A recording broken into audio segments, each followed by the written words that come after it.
Pick the Nintendo Shack and pray. Frederick from Fire Emblem Awakening says, yo.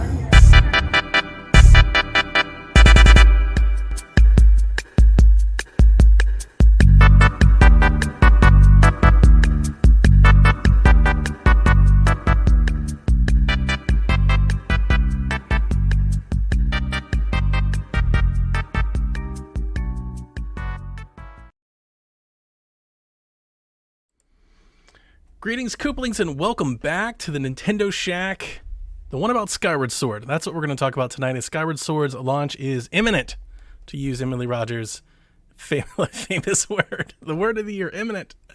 Before we get into Skyward Sword and what we've been up to and what we're playing and all the other news that's happened today, let me thank those that support us over at patreon.com/PSVG. So thank you, Michael Masick, Edwin Callow, Stephen Keller, Nick Creature, B-Mox, Ben Moxham, Nick Fallhaber, Paul Calico, Kyle Hyman, Devin Tyus, Josh, the birthday boy Borboni, happy freaking birthday, dude, Art Happy J. birthday. Kern, Horse Girl 69, Zach Adams, and Joe Wilson. It's the duo squad tonight. It is myself and our fearless leader, Miss Rebecca, who was over on the Minmax show this week. Congratulations. Thank you. It was fun. I listened good to people over there. I listened to the Skyward part, and then there was so much going on I had to bounce. But I do listen to that show regularly, so it was cool. It popped up in my little phone feed. That was awesome. Good people. I know what you've been up to, and it ties right into the news. So let's start with what I'm up to. And, you know, I wish if today wasn't as hectic as it was, I think I would have sat down and tried to collect some thoughts. So I'm sorry that I don't have more collected thoughts on this, but I have been playing Metroid Zero Mission. Ooh. And I love it. That's exciting. I'm so into it. Like I'm good. kind of lost. I feel all right. Here is one thing that I was thinking while I was playing Zelda games, because I've been talking to Dev about it all week. Like, I'm absolutely loving it. Like, one of my favorite Metroid games, loving it so far. Like, I am loving it. That's awesome. It's such a good game. I'm so glad. It really is. And here's the funny. Okay. God. I have so many things I'm about to say that I feel like that I'm gonna regret saying. Okay, let's start at the beginning.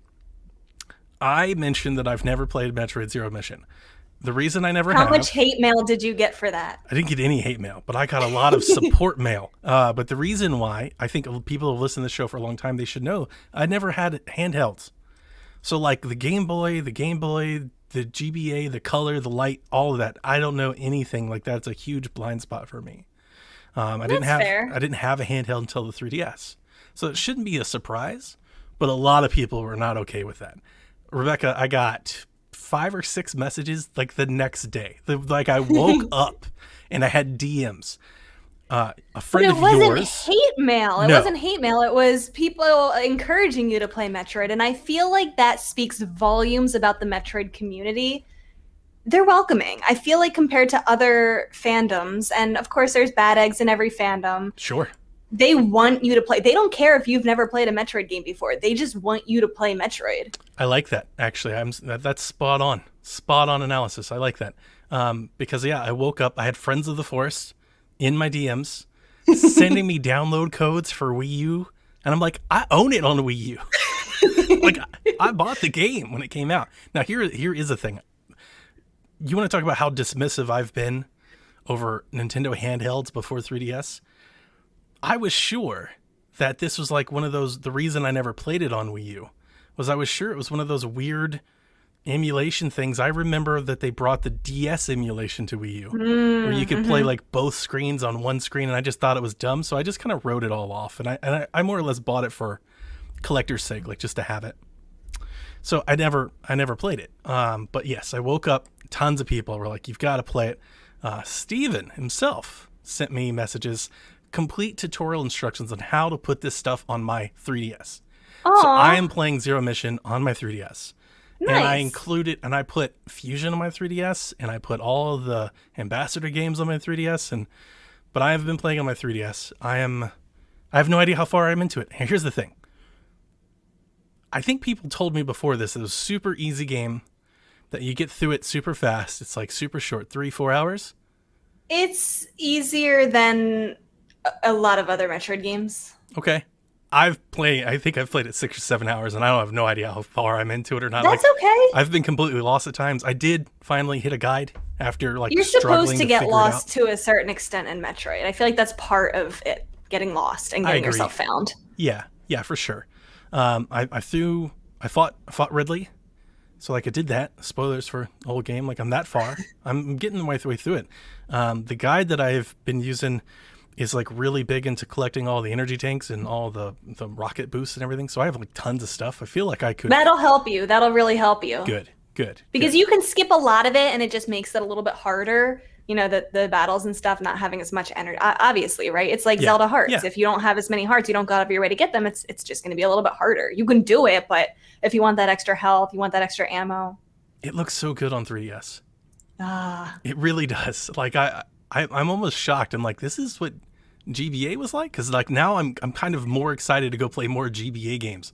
Game Boy Advance games have aged so well. They still look so crisp, so clean. The details and the pixels. Oh, I love it so much. The little comic scenes, like the little cutscenes that you get in Metro, like I'm smitten, like I'm swooning. So for those of you that don't follow me on Twitter, I've posted many a picture this past week of me ripping my entire house apart as I have rebuilt my game space. I've put up new shelves, I've rewired all my stuff, and it's so funny because I did all of that and all this work, and it took many days, and I was very tired and exhausted, only to sit down and start playing this GBA game on my 3DS again. And that's really it. I wanted to play Mr. X today. The DLC is out for Streets of Rage. Uh-oh. Did I lose Rebecca? I'll vamp here, hopefully, until she jumps back in. Chat, let me know. Like, did we just drop? Oh, here she comes. She's back. I'm here. I don't know what happened. I'm here, though. Oof. Come on, Discord. Stay with us. Yeah, so I wanted to play Mr. X today on the Streets of Rage DLC, but it is yet to be released for Switch. And the devs did post a message on Twitter today that apparently it is delayed, and they do not know for how long. They're having some issue getting it out on Switch. Apparently the review codes are working fine. Folks that got it for review copy, but it's not out for the public to buy. And they said it could be days. So just a little bummed out because I was really hoping to play that like today and tomorrow before Skyward Sword comes. Jeez. Yeah. I don't know why. Wait, did they say why? I missed the beginning. Did they say why? They haven't yet. No, they just said like, hey, we're having a technical issue. It's got to be something like with the eShop or something. We're having a technical issue, and they said they didn't have a time frame. Like they're I'm paraphrasing, but their exact words, it'll be in the coming days, plural. Oh, well, that's annoying. Kind of. You're gonna be so deep into Skyward Sword by then. Yeah, and I'm not gonna stop to do that. So, speaking of Skyward Sword, as it releases tomorrow, we got a lot of news that came out as Nintendo has been doing kind of I don't want to say odd, a non-traditional way of marketing like their games. I think typically where it's odd. Yeah, they've been dropping these little tidbits on like settings and gameplay enhancements on Twitter randomly throughout the day. So this past week, we found out that there are 3 save slots when you're saving your game, that there is free camera control, which they never mention in like the quality of life trailer. Makes no sense. They even showed, I think, a clip in one of their other little tidbits that had the free camera control, and people were like, wait, like Nintendo, why aren't you talking about this? This is a feature that people want. Like, post about this, and it took them a couple days to actually get there. Wow. Like, wouldn't this have been better just in one compact video saying, here are all the features? Yes. Yeah, like a one big tutorial, like what they do with Smash. Like, could we just get Enuma to do that with this game? That would have been great. Or anybody else. It didn't even have to be him. Like, I would love for somebody else to speak on behalf of Zelda, actually, for once, just to get to know more of the team. That'd be great. They did announce the previous announced quality of life stuff, which we've already known about: frame rate, skippable dialogue, skippable cutscenes, optional help from Fee. But they didn't talk about, like, they kind of did vaguely. They talked about like a streamlined tutorial. They're like, it's much easier now that reviews are out, which are hovering kind of in the low 80s today. The reviews are out. I did see that apparently you can get out of the tutorial in Skyward Sword like almost an hour faster. That's a big deal. That's a really big deal, like to get out and just go play the game and not have to sit there for so long. I know countless amount of people hate the beginnings of Twilight Princess. I've met tons of people that never got out of there. Like they gave up on it. It was too long. So that's exciting. The one thing that I wanted to highlight before I turn it over to you is that Nintendo World Report has a terrific video out today where they detail all of the changes and side-by-side comparisons from the original game to the new game, and it is fascinating. I mean, we're talking Digital Foundry level of detail where they talk about new like the slightest, subtlest of changes to character models as addition to the performance and 60 frames and the resolution bump and all that. And the other last news story that we had regarding Skyward Sword is apparently the Loftwing amiibo is being delayed quite a bunch. The Nintendo has actually come out and said, like, hey, it's going to be delayed up to a month for people that made pre-orders. So I just heard about that. I did pre-order one, and it says that it shipped. So fingers crossed that I get it. Mine's supposed to be here tomorrow. Yeah, same. But yeah, apparently for Mini, that might not come till August. I wonder why. I was wondering, like, is there another boat stuck in the canal or something? Like, what happened? Oh no! You know, like, it's something very like strange that. This close that they're like, hey, just, you know, like. And just that amiibo, they said that it wasn't any other amiibo or any other products. It's got to be a production issue. It must be, but wouldn't they have known that before today? I hope.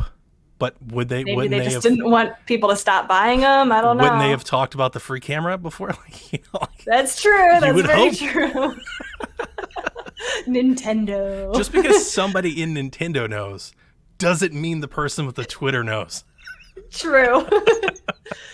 I have been playing Skyward Sword HD since Monday. I do have it for review since I got it Monday. It's a long game, so my review will probably be out early next week. But I have been playing it. Everything that you said is true. It doesn't feel like it. I mean, we have a lot of questions here. We'll get into those. I don't know if Donnie, you have any specific questions, but just kind of touching on some of the things that we just mentioned. The beginning is a lot faster. It doesn't feel in general like the game wastes your time as much because Fee doesn't interrupt you for every little thing. She still comes out for like the major important things, obviously. Sure. But generally it's just that little ding, and then your sword starts to glow and you can choose to pull her up. And I actually did it a few times just to kind of see like what, you know, if her dialogue was changed or anything. And she does offer tips that range from, oh yeah, that's helpful, to, oh, you're telling me that the volcano region is hot, thank you. But I'm glad that she's not interrupting me with this info like, by the way, the volcano region is hot, and making me sit through that.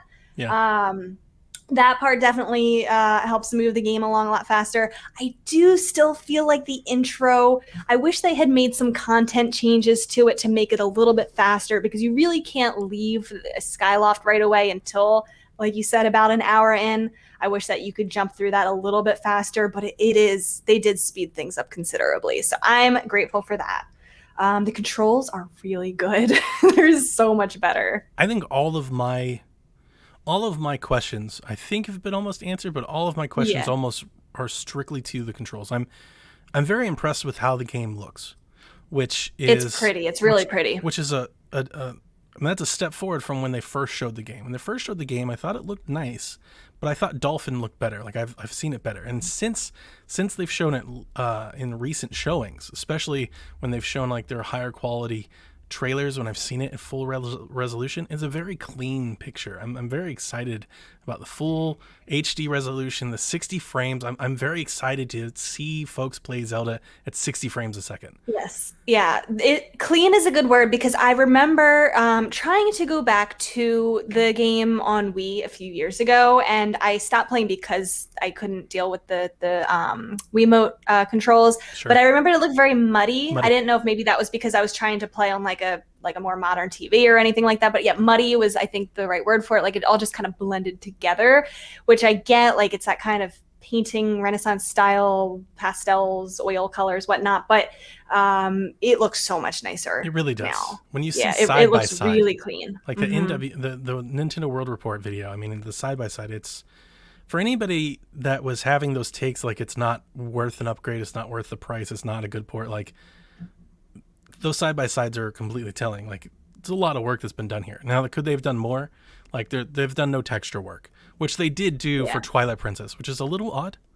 Why they didn't like update at least like the main models, you know, Link, Zelda, like the main folks groups. I think it's a little strange, but at the same time, it also is kind of like a flat world just in general. So maybe they thought it fit better because, like, if you got to do those, then maybe they'd feel compelled to do everything. So I think maybe there's something to be said about that, trying to keep it original to its style, because I still think it's still a very beautiful game.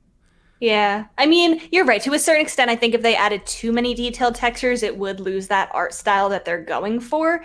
Like, I still think there is that, like, this softer, not just colors, but almost like a palette. Like, it's not super detailed and super crisp in, like, every regard. It's kind of hard to explain. You can't see the threads on the tunic. It's a flat look. Whereas in but Twilight it's not Princess, it's not meant to be that way. Yeah. So yeah, it's tricky in that part. But yeah, the controls, I am playing mostly in handheld mode. Okay. And I'm enjoying that a lot. But that's not to say that the motion with the Joy-Con is bad. I definitely prefer I think my order of preference would be like handheld / pro controller, like traditional button controls, Joy-Con motion controls, Wii remote motion controls, which there's no way to explain why that's better except for the fact that just I hate the Wii remotes. You know how much I do. How much did you play with the motion controls? I did like in the beginning a little bit just to see the difference and compare them. There was only one instance where I purposely changed from the traditional button controls to motion controls just because I was getting so frustrated. There's the boss of the first dungeon utilizes the motion a lot. And I couldn't quite get my sword to swing the way that I wanted it to swing using the analog stick. And it was just frustrating me so much because it had to be so precise that I switched over to the motion just to get my right Joy-Con to go in the direction that I wanted it to go a little bit more accurately. I don't know if that's just because I kind of stink with the with the button controls or if it just isn't as accurate. I watched Andre's review over Game Explain, and he was quite critical, honestly, of both control schemes. He'd mentioned having frustrations with both. And it seems like on the motion control side, when you're doing like the aiming stuff, the bow and the hook shot, and you're doing like those sort of things, like not having a sensor bar to center your vantage, he kept mentioning that oftentimes he would like click into it with the motion controls and his center would just be off to the side or something and would actually tilt his camera in a... There is a button to center in all of the modes. Even if you're using handheld mode, there's a button that you can press that centers it. And that's always been accurate for me. He mentioned that he basically got just accustomed to every time he needed to use it, he was always hitting it. Like as soon as it jumped into like that frame of reference, he was just centering his view. So I was a little concerned. I haven't really found the need to do that too much. Okay, well that's good because I'm not planning on playing with motion controls, but like, I was a little concerned. I was like, man, they still haven't figured this out. Like, how do you remake the game and still? I almost wonder if that's maybe something where it was like interference with his Switch console or something. I don't know. He said he didn't do it. I haven't really had that happen. But I read another review, which maybe it was Eurogamer. I only read like 4 or 5 of them, and it was mainly about controls is what I was looking for.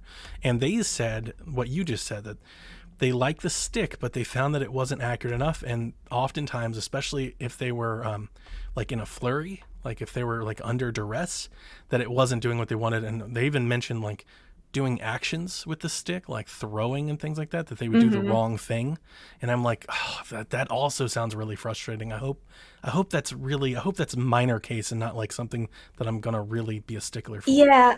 I haven't had any issues with the throwing and rolling. That's actually been really good for me. I actually really prefer that with the button controls as well as the flying, which I'll get into. But the one thing I think is with the sword swinging, when you have to do something really accurate with it.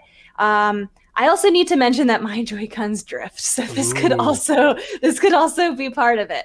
But there's enemies that have electric swords, and if your sword hits it, you'll like jolt and like kind of, lose hearts and stuff. And you have to really swing your sword in the right direction to hit them and not their sword. And they'll change where they put their sword. Sure. And you have to kind of like, so if he puts it up here, you have to slash underneath. If he puts it to the left, you have to slash to the right. And with most enemies that just have a normal sword, it just clanks if you hit it in the wrong spot. But with this electric one, you actually take damage if you hit in the wrong spot. And there's some cases where there are like 4 of these enemies swarming you, and you just really can't hit it accurately in these cases. It makes you really think, and this might be part motion control that's making it an annoyance, but it's making me rethink my strategy. Like, oh, maybe my sword isn't the best weapon here. Let me use my bombs instead. That's which what I was actually thinking. kind of reminds me of Breath of the Wild in some way, that there's other ways to beat these enemies. Yeah, I'm going to say it because I do it every time, but I'm still up on my soapbox about people being mad about the breakable weapons in Breath of the Wild. It kind of bothers me. It really does. Because there's other ways, there's other solutions. The flying, I really do like the flying so much better in the button controls. I remember having a hell of a time in the original release with the flying. Yeah. I thought I was doing it wrong. I replayed the tutorial in the beginning to try to make sure I wasn't doing it wrong. I just hated the flying with motion controls because you have to keep flicking your thing up and down, and I hated that. Now with the button controls, you press the button to gain altitude. It is fantastic. I love flying in the sky now. I wish it was a little faster. There's a couple content quality of life things that I wish they changed. I wish that they maybe added an equivalent to the Swift Sail where they just let your Loftwing go faster. I just feel like it's a little slow in that regard. Do you think the amiibo functionality might help you at all with the fast travel, or? No, because it's really not fast travel, and I hate that people are calling it that because that's not going to solve that problem. It's just that's not going to help me go faster. That's just going to make me go back into the sky. The only thing that's good for is if you're deep in a dungeon and you don't want to have to trek through the dungeon again when you're going back up to the sky. It just kind of holds your place in the dungeon. Yeah. That's the only thing that it does. It's not fast travel. I scanned all of my other amiibo to see if any other Zelda amiibo worked. Not even the Skyward Sword Link one works. I was wishing that it would just do a little something like regain my health, or I don't know. It didn't do anything. None of them did anything? None of them. Oh, nope. Wow. I thought not even the Skyward Sword Link. I thought they had mentioned that one would give you hearts or something. Nothing. None of them do anything. Huh. I tried them all. Wow. Yeah. Wow. It's so sad. Well, other than that, how are you enjoying it? I'm really liking it. One of the things that I like, and I haven't played Skyward Sword since its original release 10 years ago. Same. And so I'm remembering a lot of the game, but I think I'm appreciating it a little bit more now, returning to it, because, man, this game is so underrated. And I feel like there's two things I want to talk about here. I want to talk about Zelda fans who have played other 3D Zelda games besides Breath of the Wild, but haven't played Skyward Sword. And then I want to talk about new Zelda fans who have only played Breath of the Wild. So the first camp, I feel like these people are going to appreciate it so much because this game introduces so many things, so many unique items. I'm not going to say what these items are, but there's items in this game that are not in any other Zelda game. Yep. The way that the regions are set up and laid out, it is so inspired. It's not just a desert region with just sand and stuff. There's a whole unique twist about this region that makes it so unlike any other Zelda game. It's not just, a forest. There's, a whole other layer. And I can't really specify what that is without getting into spoiler territory, but it kind of breaks that it's not just another fire area. It's not just another forest area. There's a whole other layer to it that's so inspired to me that they really, I think, reach kind of further than what they typically do in other 3D Zelda games. Do you know what I mean by that? Yeah, Are you remembering enough of it that you know what I mean? As I was watching reviews and really Nintendo's coverage, as I kept tweeting out examples, it was like jogging my memory. There's so much of this game that not that I don't remember, but wasn't on my mind. It's not what I think about when I remember the game. When I think of the game, I remember Demise and, the imprisoned and, things like that, like the ceremony, but all this stuff in the middle. I feel like it's going to come back to you as you're playing, and I think you're going to appreciate it a lot more. That's really Then good. There's the other group of people who I think the newer Zelda fans whose first game is Breath of the Wild, and they're just starting Skyward Sword is going to be their next Zelda game. This is the interesting one. I'm really curious what these people are going to think about it, because I think on one hand, it's so different. It's so much more linear. The dungeons are so different than Breath of the Wild's Divine Beasts. You're finding heart pieces in the world instead of doing shrines. It's way more it's so fetch different. questier. It is. Yeah, it is. There's things that I feel like started in Skyward Sword that Breath of the Wild made better. Like the stamina system, there's no way to upgrade that and make yourself last longer like you can in Breath of the Wild. There is like the climbing, which is kind of a first in Skyward Sword, like to boost yourself up and start climbing a little bit. You're right. But it's not free climbing like Breath of the Wild is either. So I'm wondering if, these Breath of the Wild fans are going to be frustrated with those things. But on the other hand, what I think they're going to like is this big enemy variety. There are so many cool enemies in Skyward Sword compared to Breath of the Wild just having like the same 3 or 4 types of enemies throughout every region. I think they're really gonna love the dungeon designs compared to the Divine Beasts. Like I said, they're so inspired. I don't know about that. You don't think so? Oh, so I've been thinking about this for a while because I'm on 2 camps. Okay. The example that I'll use just to make my own case is Kyle and Josh on the PSVG team, right? Board of Video Games. They do not like Skyward Sword.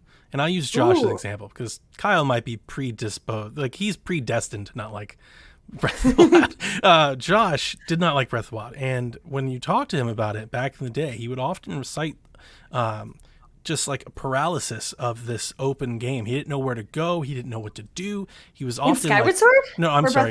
Breath of the Wild. He's playing Breath of the Wild. He's just overwhelmed by all this games. Like there is a language to Breath of the Wild. And I think Breath of the Wild did it expertly. But if you don't catch on to like what Breath of the Wild is trying to teach you, I understand how very challenging and daunting it can feel because there's a lot to it. You have to learn its language. In his case, I've often told him, and I've been saying this about Wind Waker, but Skyward Sword fits the same way, that a more traditional Zelda might be up for him. It might be more, what he's looking for, a little bit more guided, a little more hand-holdy, a little bit more right in front of you. I think Skyward Sword is that Zelda game way more than even Wind Waker is. Wind Waker, you still have this giant world to explore, and you got to do the charting of the seas and all. Like, I could see that not getting folks. So like for someone like Josh, I would recommend Skyward Sword because it's beautiful. It's got a lot of great music. It's got a lot of great story. Like that might be a great entry level Zelda game for somebody that didn't like Breath of the Wild. Now, when I look at Skyward Sword for somebody like Jack, who has never beaten a Zelda game except for Breath of the Wild after trying so many, I think Skyward Sword is going to be too much for him. He's not going to enjoy not having the freedom to create his own solutions to puzzles, to look it up, to do what he wants to grind his way through things. That's so much of what got him through Breath of the Wild as somebody who's not grown up with Zelda, that Skyward Sword is just not going to offer him. There is often only one solution for things, and if you can't figure it out, you're going to be a little bit stuck. And you can't. It's not like you can be like, oh well, I'm having a hard time with this. Let me come back a little bit later, because you can go do some side quests if you want, but like you can't progress in the story unless you figure it out. It's right in front of you. Or look it up. Yep. Yeah. Yep. And for him, for Jack specifically, like the dungeons, the labyrinths, like when they get complex, like with multiple rooms that intertwine, that's where he starts to get lost. We've had Twilight Princess, Wind Waker. He's young. He's not quite there yet. Whereas with Breath of the Wild, everything was a bit more bite-sized, and I think that appealed. I think that worked for him in a way that it didn't work with Josh. So I agree with you. There's multiple different folks, but I think largely for this new era of Zelda fans who come off Breath of the Wild, I think they're going to feel extremely cramped and almost like chained. They're gonna be like, what is this? Why can't I just go? Like, especially that tutorial. I wonder how many don't even get through the tutorial, because they want, I would imagine that if they don't know any better, and there's somebody out there that does, if there's somebody that just doesn't know any better and they buy the Zelda game, this is going to be hard contrast. It's unfortunate that and like I said, they do speed things up significantly, but despite that, the intro is so text heavy. Yeah. It is a lot of text thrown at you with the world building and the getting to know the characters and kind of figure out the purpose. That I'm like really excited to see again. Like there's part of me that's like, oh man. It's exciting, but like you said, if you're coming off of Breath of the Wild, it's so much text. Yeah. It's probably too much text. Like I feel like they could have spread out the world building instead of cramming it all in your face like right at the very beginning, because it feels like I was kind of thinking that it's a little bit of a comparison to the Great Plateau in the beginning, where you're kind of confined to Skyloft for the very beginning of the game. but it's way more boring. Yeah. The intro is boring. You're reading a lot of text. You're finding out who Zelda is. You're finding out, what the deal is. Why is she here? Who are these people? What the heck is a Loftwing? Yeah, Things like that. Yeah, there's a lot to do with that in the beginning. You're finding out why Bruce hates you, things like that. But it's so text heavy, and I feel like they could have done that a little bit differently. I wish they had changed some. I know they weren't going to change content for it, but that's definitely a weak part. Once you get off of Skyloft, that's where it starts going a little bit more, but it's still linear, which I feel like people hear the word linear and think that's a bad thing nowadays. I like linear. Yeah, I know a lot of people don't. Like, I never really considered linear as like an insult to call it linear. I think it's just different. You're right, but I think the reason that it did is you got to remember the era from when it's from. The generation previous to this past one, everything was like super linear.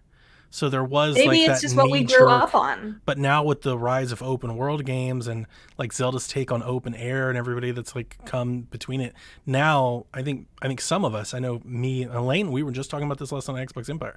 We appreciate a linear game, something that's concise and compact. We like that, So I like it too.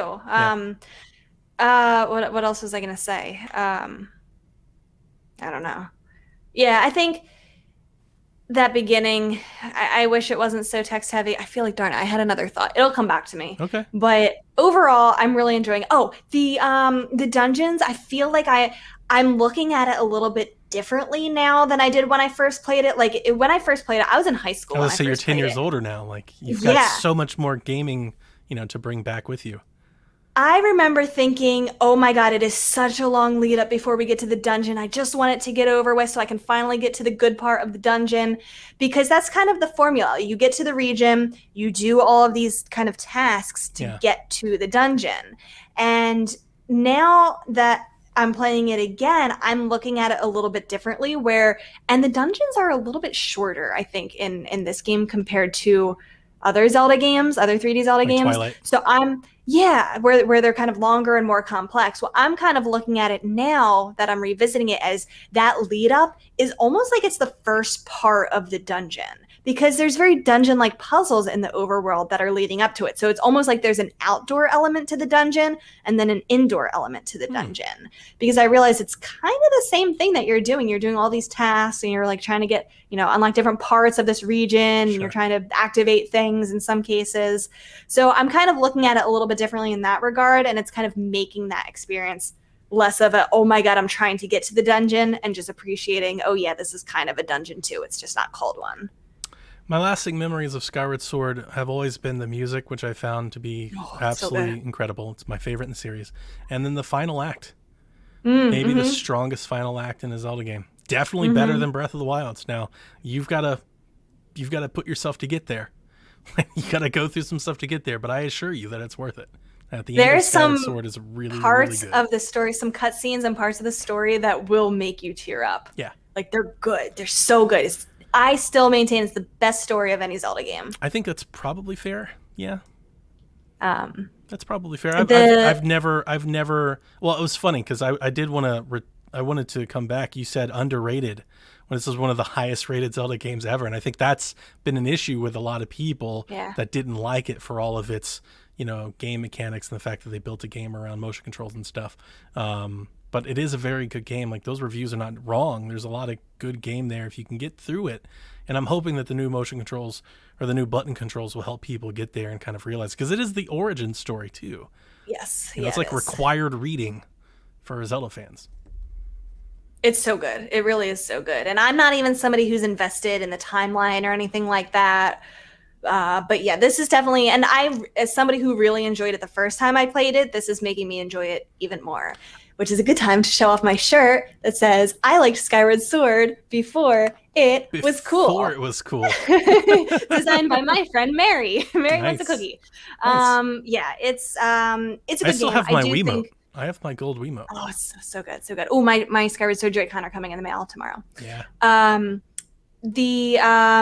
I do think that if you're a fan of the traditional 3D Zelda games, other than Breath of the Wild, and you're playing this for the first time, I think you're really going to like it. I think all the reviews, even though I think most reviews have some things to say about it, I think all of them agree it's the definitive way to play this game. Yeah. It's just I do wish that they made. I wish they made a couple more content changes, like I said, or like maybe added some things, like how Twilight Princess HD added the like extra Cave of Ordeals and whatnot. Yeah, I wish they added a little something like that. And another thing, I'm a little bit disappointed that hero mode isn't unlocked from the start. You have to still beat the game to access hero mode. And then do it all over again. Yeah, that is. Yeah, that's a bummer. I feel like an HD or remaster of a game should have that as an option from the start. At the very least, let the amiibo unlock it or something. Like give somebody. No, not even that. Like I don't know. I'm with you. I'm saying at the very least, like, don't do something else. Like make it available. A cheat code. I miss cheat codes. Like, can we just have cheat codes? That would be cool, right? We have a number of questions about this, and I think we might have answered some, but let's go through it. Zylax wants to know, what do you think the biggest improvement to Skyward Sword HD is? I think definitely the controls. Okay. If you were not a fan of the motion controls, definitely the controls, and then the just kind of faster paced of it. Oh, and the one thing I didn't mention, the loading times are so much faster. I don't feel like I'm waiting long at all between like transitions between things, like getting into the region and things like that. It's pretty fast. Speaking of performance, we've talked about this for a long time with Switch Pros and stuff. How are you enjoying Zelda at 60 frames a second? Have you noticed it?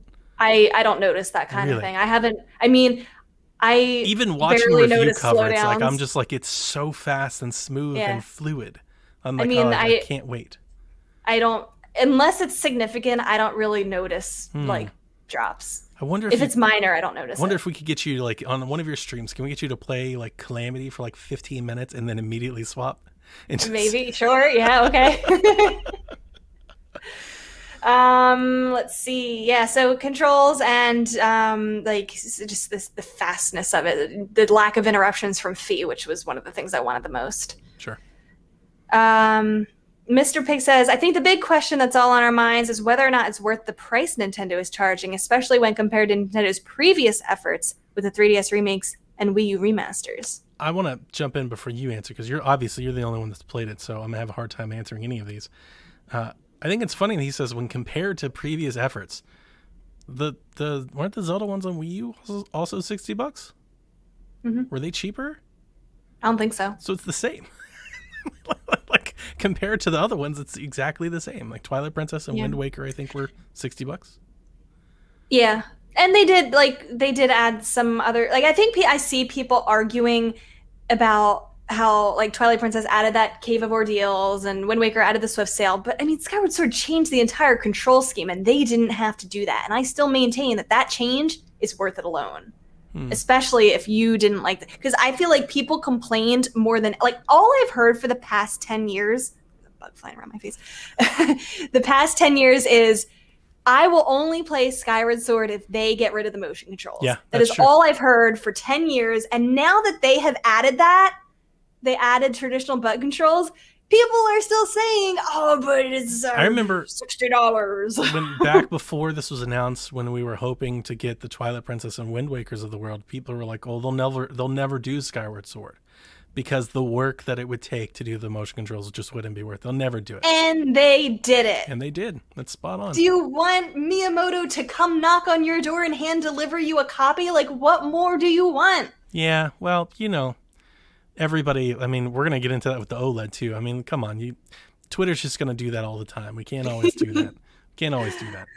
I think it's worth the money. Despite getting a review copy, I am getting a physical copy for my collection. Nice.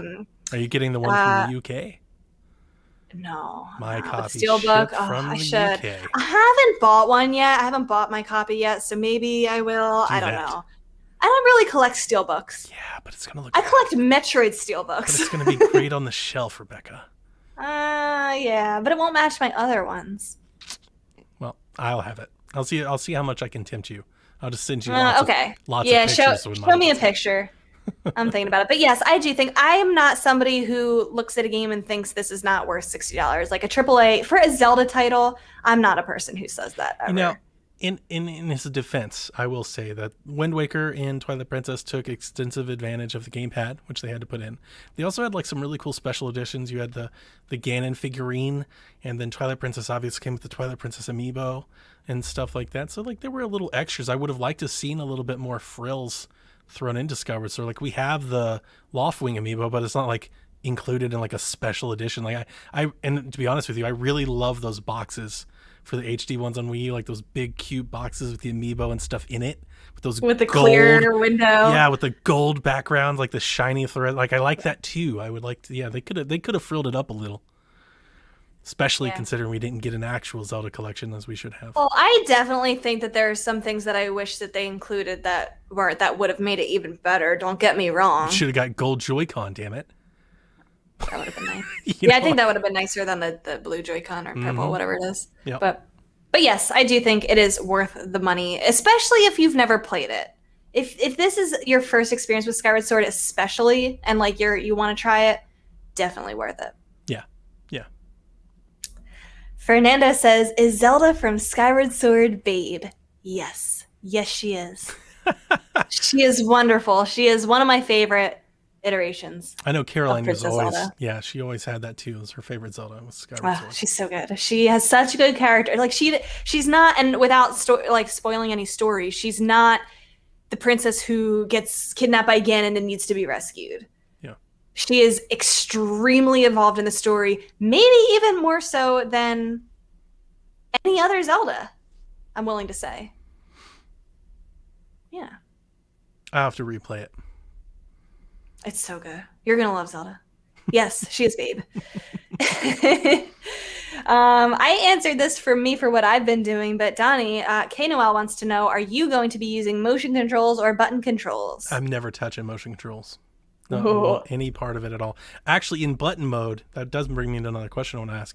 How do you like the snapping into like the gyro for aiming and stuff? I would imagine that's good in handheld, but like, are you having any issues with any of that? No, I haven't had any issues with it. There's one other thing where I feel like nobody has talked about, where you can go into settings and turn on camera tilt controls for like aim, like looking around, Sure. Not aiming, but like looking around. And I feel like that's a good option for people who want that precision. I'm not using it, but no, I haven't had any issues. I do wish I that. tweeted this. I do wish that we didn't have to hold the L button to do the free camera. Yeah, I saw your comments on that, and I honestly really like it. I haven't had any. The only time I really use that is when I'm trying to like look around to get a better view of something, because it has like an auto camera as you run. Right? It does, yeah. And then I also feel like I kind of have that old school frame of mind where I don't mind using ZR to like switch and look around. Like I don't mind not having a free camera. I think it works perfectly well if you decide not to use it or only use it sometimes. Having not played it, maybe I don't understand exactly everything that's going on with the controls. But in my head, when I tweeted that, I was thinking like it just seems like a bit confounding or complex that it needs to be. Like if your sword's not drawn, why can't you just use the stick? And if it's because both of them are mapped to the stick, like a lot of games do that. There's a lot of games that map a lot. They of are both mapped to the stick. So why can't you like toggle that? You know, like click in for camera or click it again for sword and like let it would be that. Yeah. I think it would have been really nice for them to have a toggle where you can choose which one is like the automatic one and which one you want to hold. But you said why can't you just like turn around while your sword is drawn? Just moving the right stick draws your sword. Oh, so okay, so that so the toggle would have been So that's necessary. Why, Yeah, I think the toggle, it would have been nice to have a toggle, but maybe it's just my preference. I'm not minding it because I'm using my sword far more than wanting to adjust. Let me ask you this: do you use the L button for anything else? Off the top of my head, no. Because potentially you could remap that then if you wanted to. You could, yeah. So like in the Switch settings. Yeah. Yeah, you could. Okay. Like if you wanted to on like. I'm trying to think of what all the other buttons do. It's so hard off the top of my head. I'm wondering, like, could you potentially? In my head, I was thinking, is there any way that maybe you could remap it to like the press on the left stick? Like you press into the left stick. No, because the press on the left stick makes you roll. Damn. Okay. I would have done the controls a little bit differently. Yeah. I would have moved some stuff around Nintendo. Yeah. The controls, I feel like the only criticism I have about it is that it's like a lot to learn, because there's some cases where there's a lot of inputs to like do a simple thing. Like, let's say, for example, you're trying to pick up a bomb and throw it in button controls. You have to first pick up the bomb, then you have to tilt the right stick up to show that you're going to throw it instead of roll it. You point it down to roll it, and then you have to like press, I guess it's like ZR or whatever, to actually perform the motion. Okay, so like, and all while you're aiming with the left stick. That actually now makes me want to ask you this is a great question for you, the reviewer. Would you have preferred, and I don't mean like don't go exaggeration like crazy off the deep end with this. Should maybe they have dummied the controls down for this game? Like, instead of it being so complex and accurate like it was because of the motion controls, like, could they have brought it back to a Twilight Princess level of action and commands and maybe dummied down some of the enemies? And would that have been a better experience for most players? I think so. Yes. But replaying it, I feel like the people who are directly asking for that, who like want no motion at all, are forgetting how many puzzles are just ingrained. Like, there's the drawing on the wall puzzles to get the hearts, the ones where you have to spin it in a circle to get the eyes to wiggle and defeat the enemies that way. Even just certain enemies, like you have to jab them instead of like I was telling you with the sword, where they hold it a certain way. So on one hand, like, yes, while that would have been a better / more traditional, easier, simpler experience, they would have had to rework everything, most of the game. I think that's the thing that most people don't realize is how it would be a different game. They completely built a game around a mechanic, which is not uncommon for Nintendo. They did it with Mario 64 and everybody loved it. But like they do this a lot. They completely built a game around a central mechanic, and everything kind of. You will very clearly see that this was a Wii game because of how much motion is ingrained into it. In every aspect, every single aspect. Here's the thing. I'm going to be 100% honest with you. I'm very excited to play it because I want to see it and everything. I don't know if I'm going to finish it. Really? It's a long game. I'm just wondering if I get into it and I find some of the controls a little frustrating, a little lacking, and I'm like, it's not, I'm just a little, like, I'm tired of messing with it, and I'll tilt it and throw it up in the air and then press it. I'm like, I'll just play something else. I think, and here's my prediction for you, I think that you are going to get to the part where you have to start backtracking through the regions, and somewhere around there is when you're going to put it down. I might, because I've seen the end. There is that about me. Whereas I beat Wind Waker and Twilight Princess. I beat Wind Waker twice completely. But that's a reason why I never replayed Skyward Sword. Mm-hmm. I know that you, apparently you rank the Zelda games. I saw some of that. Now that you're replaying this one, has it changed like your rankings on like 3D Zeldas or? I don't know. Every time you ask me to rank the Zeldas, that answer changes every time. Sure. It's kind of depending on what I'm in the mood for. For me, this one has always routinely been one of my least favorite 3D Zelda games. I think it's down there. It's so hard because I think overall it is down lower on the list of 3D Zeldas for me, but like there's no good reason for that. And it's not to say that I dislike it. Like every Zelda is still way above most other games for me. Right. Yeah. So like even if I rank it low compared to other 3D Zeldas, that is not indicative of my opinion of it at all. But then again, like if you're asking me like what Zelda game has the best dungeons, it's going to be higher up on the list. If you're asking me what Zelda game has the best story, it's number 1 on the list. So like I think if you break it apart, which it doesn't make any sense because like why overall would it rank so low if certain individual parts of it are so high? Wait till you play it and you'll find out. It's just it's complicated. Yeah, it's got its warts and it's got its positives. I really enjoy it. It's so good. Alex wants to know, would you recommend Skyward Sword HD to anyone who's never played the game before, and why? I think absolutely. Yeah, I would recommend it to anybody if you're a Zelda fan. If you're not a Zelda fan, I don't know. Actually, if you've just never played Zelda before, you're not really into it, I'd rather you play something else first. And then if you like Zelda, then maybe try this one. I would never recommend it as a first Zelda game. Yeah, no. This is a bad first Zelda game. But if you want to get more into Zelda and like I would say even if you've played Breath of the Wild and you kind of want to see what the opposite end of the spectrum is, I think if you love Zelda, like if you're a person you're like I love Zelda, This is required reading. You've got to play it. Yeah. Yep. Exactly. Switch OLED pre-orders went live today at major retailers, noon on the West Coast, 3 p.m. here on the East Coast. In addition to this, Bloomberg did report that the new model cost Nintendo $10 more to manufacture, and boy, people are running with that headline. Did you see my snarky tweet about that? I don't think so. What did it say? I said, cue the people writing upset tweets from their sold at cost iPhones. Hands-on impressions with major outlets also dropped shortly after last week, and they didn't have any video, they didn't have any pictures, which really bothers me, actually, because like Nintendo, how the hell are you gonna do hands-on with your whole new system? It's just a screen. You're not letting anybody take a damn picture of the screen. Like, why? But if you read the hands-on, and I was talking about this on Sweet Hangs this week, I was actually really excited because, I was excited last week. The entire internet hated Nintendo. They hated the OLED. It wasn't worth it. And since the impressions have come out, like I have seen almost a 180.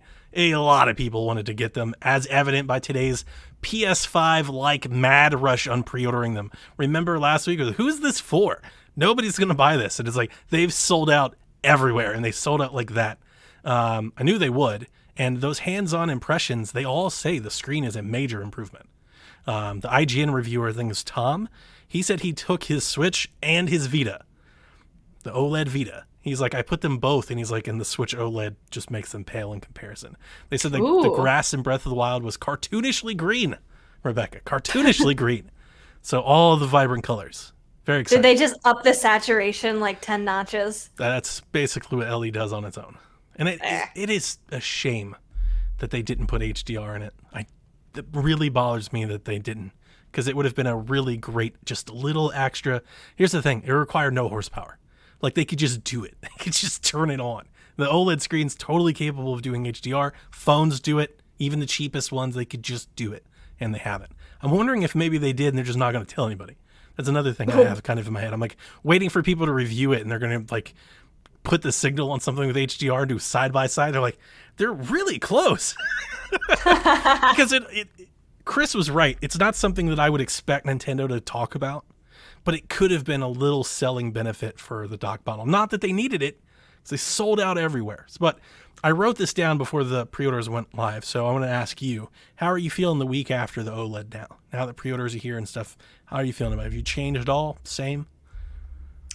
I feel less interested, and I was not even that interested to begin with. Wow. I might get one if there's a nice special edition down the road, like a Zelda special edition, maybe. It would have to be real nice for me to get one, but I feel like as somebody who typically doesn't get midlife console upgrades, I'm very happy to wait for the next big console, like their next big either revision or Switch 2. I wanted to talk about that. I'm not going to say the P word. Did we get a question about that? About what? About a Switch Pro or a 2 or anything? Because I want to talk about it. So let's talk about it now before we answer these questions. So we talked about it last week on our last show, but we kind of talked about it in both ways. Like we were like, they could do a Pro, they could do a 2. I think you and I are pretty close in the opinion that I don't think they would have released this if they were going to do a Pro. So as much as I've always wanted them to do the iPad-like thing and just keep releasing Switch revisions year after year, I think the next thing they're going to do is a Switch 2. And I think this big generational tech leap that we're expecting them to make with the Switch Pro all year, I think that's the Switch 2. Yeah.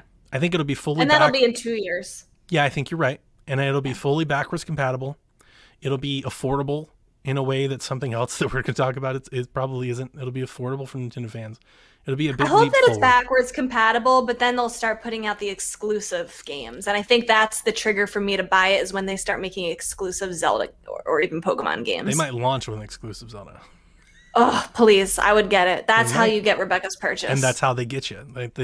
If Zelda's going to be delayed, like if Zelda gets delayed again, I'm almost sure. Like I expect it to launch with it, whether it'll be cross-gen. Like it would have to be. They would be so silly not to. I think they do exactly what they did with Wii U. Like you could still play it on your old Switch, but look how better it is on the new Switch. I think that'll be the thing, right? Because you can play Breath of the Wild on Wii U. I wouldn't suggest you do it, but you can. I think they might do something like that. Like That I card don't is there. know. I'm not too sure. I think they go a different route. I think regardless of it, I still think, well, I don't know. I keep going back and forth with it. Let me just say, regardless of if Zelda Breath of the Wild 2 is released next year or the year after, I think it sees like a sole release on the regular Switch. Then they come out after that with the Switch 2, and I feel like they have a different exclusive Like an game for upgraded it. version of Breath of the Wild 2? Maybe. I was Ooh. thinking like it's not like Breath of the Wild where they have that at launch, where it's more of like the new Mario Kart 9 or Sure. something else that is like a big launch title. That does it. I mean, that works. Yeah. That works I too. just don't see that as being like the launch title, because I feel like if you release it on both, that's going to hurt the Switch 2 console sales. Not if it's good enough though, right? It's like if you want to don't know. drive, I think we saw it with the Switch. It released on both, and it drove Switch sales because it was better on Switch. And if this new model is what we expect it to be, like let's say it's 1080p 60, I don't even think that's shooting that high. Like let alone if it's 4K, but if it's 1080p 60, I think thousands of people would rather do that than play it on their current Switch. Maybe. I do. I don't know. That just sounds more like a revision to me than a Switch 2. Right. That's why I was saying like I was shooting low. I think even at that low, people would be encouraged to jump. Now, if it does more, then obviously they're going to be encouraged to jump. The load times are faster, all the quality of life stuff. Yeah. A new generation is interesting because as much as I've always wanted them to do the iPad thing, a new generation brings about new eShop, possibly new policies, new programs. I don't think there's a way in hell they could do another Switch and not be backwards compatibility. Like that's dead on arrival. That's a huge backlash from Nintendo. I don't expect that. I think we're in like a DS, 3DS kind of thing here. Don't they kind of go in twos with that, right? Yeah. We're like, so like the Wii had the GameCube backwards compatibility, the Wii U had the Wii. And that's actually all because of the architecture. The Wii was on GameCube architecture, 3DS is on DS architecture, the porting, this is all the same stuff, you're using the same engine. I would imagine the Switch would be the same. The only thing that gives me pause, and this is actually I want to talk about this, there have been rumors, and they're just rumors, I don't want to give any validity to them, but there has been rumors that Nintendo is trying to work with AMD on something, and considering today's news from Valve and their AMD-powered box, like that's the only thing that might give me some pause, is if the Switch 2 changes its architecture. Is there some weird way where like it's not backwards compatible? How would people feel? Because I'd be very angry. I'd be very, very angry. I think people would be angry, but I would not put it past Nintendo Neither would I. to make it not backwards Which is why I bring it up. There's people that wanted, like before the Switch was announced and it was rumored that they wanted it to play 3DS games and it didn't. Like, why would it? Why would this play Switch games? Like if it's the next console, it might not even be called the Switch. Yeah. Like it might not even be hybrid. Yeah. There's so many things that just because we want it, Nintendo doesn't do it. They're going to come up with something we didn't even want, but we're going to love it. We didn't even know we wanted it. Like it's not even going to be anything that we can like even fathom. Like, could you realistically say like 10 years ago that you wanted a hybrid system like the Switch? You didn't, because you didn't even know that you wanted that. Yeah. Like they're going to come up with something like that we didn't even know that we want. That's just Nintendo's way of doing it. And we're going to say, oh man, but I wish it did this, just the same way that we said, oh man, I wish that my Switch could play 3DS games. Yeah. I just That's think my rant. Something to think about as we, march towards that inevitable day where they do show us what's around the corner. And it'll be some time.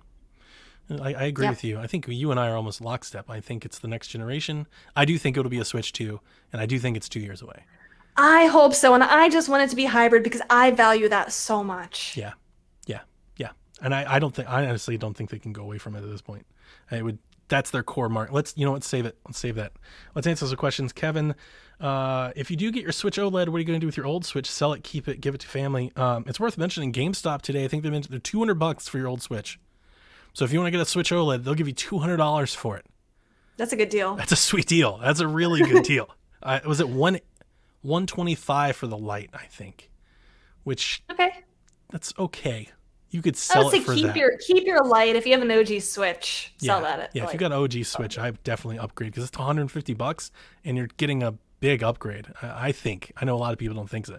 I'm going to still stay true to it. I'm very excited for the OLED. I think it's going to look amazing. I think Metroid Dread's going to look great on the OLED. I can't wait to see it. I hate selling consoles, even though I should sell in my old Switches. I probably never will. I still have my day one Switch along with my upgraded battery model, which is the Animal Crossing edition. I just keep it.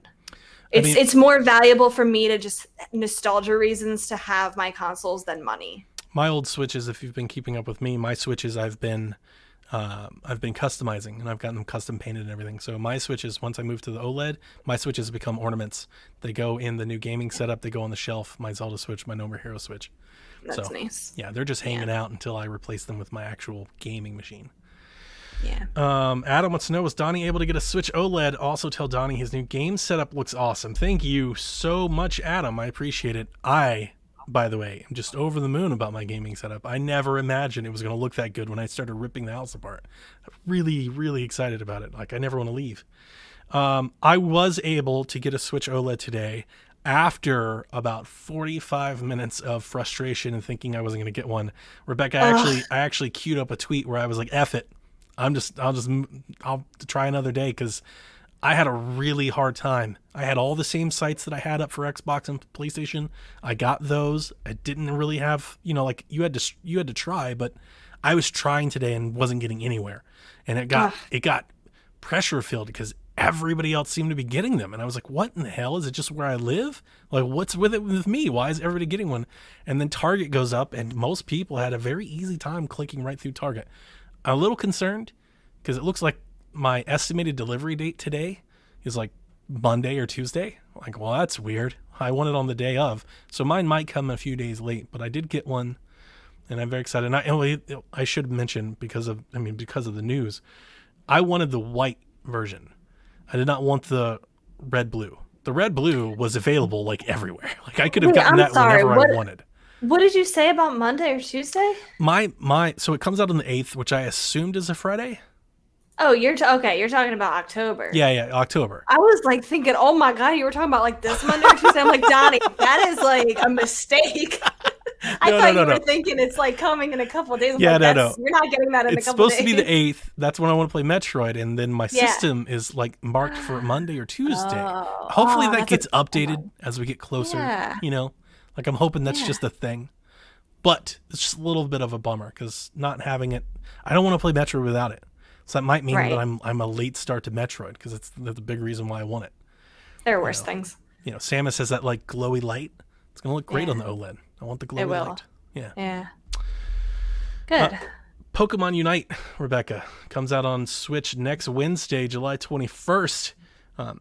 According to the website, get ready for Pokemon to heat up your summer with the July 21st release of Pokemon Unite on Nintendo Switch, offering a new kind of Pokemon battle. The strategic team battle game gives players the opportunity to compete in 5-on-5 team battles.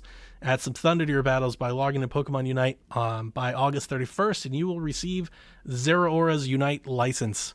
It comes out on mobile in September. I'm going to download it and give it a try. I don't know if I'm going to I've never played a MOBA, ever. I've never even tried one. I have no idea what I'm even in for, but I'm interested. I'm going to download it. It's free to play, right? It doesn't cost anything to try. So, yeah, I'm going to try it. Do you have any interest? I don't have any interest yet. I still feel like if I tried it, I would get hopelessly addicted to it. So therefore, I'm not going to try it. Is that the thing that scares people, the MOBAs? You just keep like punching in money or something? Yeah, I feel like I just don't care about this. Okay. Yeah. I don't know. I can't bring myself to. The Tencent thing has a really, I don't like Tencent either. Yeah, that's like a shroud over all of this. I think most people are like, absolutely not. If it was a developer that I liked and cared about, then maybe I would. Yeah, that's just like another layer of I don't want to care. Yeah. I'm excited for the people who are excited. I don't want to rain on their parade. It's cool. I think it's cool. It's a cool thing. It's not for me. Okay. I just hope it's fun. And if it's not, then, nothing lost. I'm very excited for this next thing. Oh, this is going to be good then. Do you listen to Empire? No, not yet. Oh, perfect. So I'll save my thoughts. Nickelodeon All-Star Brawl has been announced for consoles, including the Nintendo Switch. The game will feature over 20 stages, single multiplayer modes, local and online play up to 4 players, unlockable movesets, and more. Confirmed for the game, Michelangelo from the Teenage Mutant Ninja Turtles. So was Leonardo, Nigel Thornberry, Powdered Toast Man, SpongeBob SquarePants, Sandy Cheeks, Patrick Starr, Oblina, Lucy Loud, Lincoln Loud, Helga Pataki, Reptar. I love Hey Arnold. So Zim from Invader Zim, Danny Phantom, and more to be announced later. We have a lot of questions loving the energy behind this. Like, it's probably not even going to be that good of a game, to be honest with you. I hope it is. I hope it's going to be at least passable. Like, obviously, it's not going to be like Smash. There's no doubt. Obviously not. But I, God, hope that it is at least playable and somewhat enjoyable because you know what I'm talking about. That with like these licensed Nickelodeon games, like they generally are like not the Kart good. Racer. I've never played it. Yeah, it came out last year, and I think the reviews on it were pretty horrendous. Let me look. Who's developing this? It's the same people. Oh no, because I feel like this legitimately has potential with just fuel from people's nostalgia. People talking about this, people saying what characters they want. The fact that they would put Powdered Toast Man from Ren and Stimpy shows that they are like catering to the nostalgia of people our age. I looked up Nickelodeon Kart Racers Metacritic. I didn't even get to the website. No. Just the first hit that comes up is just a 2-star rating at 40%. It's just like the first Google result. So it's not very good, Rebecca. You know what? I think people are excited about this. How can you not be? Like, they're mixing not just honestly when this, because I think this got leaked like the day before it was announced, right? And I think most people are thinking, oh, like they're just gonna have their current character, like they might have some SpongeBob characters because that kind of is still going on and whatnot. But like, I don't recognize these Loud House characters. I guess there's some of the newer ones, but I think that people thought that it was only going to be newer ones, but the fact that they're including ones from our childhood too, I think it's getting people really excited. It's got the nostalgia. Totally. I'm with you there. Now, as I said on Xbox last night, I have zero interest in ever playing this game. None. Really? No hype. Oh, none. You know why? I don't know if I'll get it. I have Smash, and I don't play it. And you never play it. I know, but think of how fun like the first weekend will be. No, and then you'll never play it. You can sell it. You can sell it. But that was my issue with Smash, is that I played it for 2 weeks and then I never played it again, and I just don't care. It's like, you're gonna have the biggest FOMO on that Friday. I don't think so. I have zero FOMO right now. Now, and I agree. I love Hey Arnold. So Helga, I think, was hilarious. Reptar is awesome. Okay, but did you see the detail in the trailer of like Patrick with the ice cream cone move and everything like that? Like, they're putting thought and effort into this. It's gonna be bad. It's not gonna be. There could be Nickelodeon directs where we're thinking, okay, who's gonna be the next fighter? Oh my God, it's. And people are going to be competing for their favorite I looked characters. up the developer. I don't know if this is the same people that did the Kart Racer. I know the publisher. I think it's the same publisher, the Game Mill, and they publish some mediocre stuff. I looked up the developer, though, and I went to their website and looked up some of their games. Mm-hmm. Some of their games are not awful. Like, they've got a few indie games that I recognize, but it's all middling, lower tier. Like, yeah. This isn't going to be like half of what Smash is. I think most people know that. Garbage next to Smash. Like next to Smash, it's not going to be much of anything. The question here is the nostalgia and the IP strong enough to get you to put up with it? You know, because like a PlayStation All Stars or something. Like for a lot of people, it is, and for them, I hope they have an absolute blast. But I'm not. Is there a price on it yet? I didn't look that hard into it, to be honest with you. It's a good question. I don't question. think I would pay $60 for this. I would pay $40, I think. Just for like a fun weekend and then get rid of it. I think that Kart Racer was $40.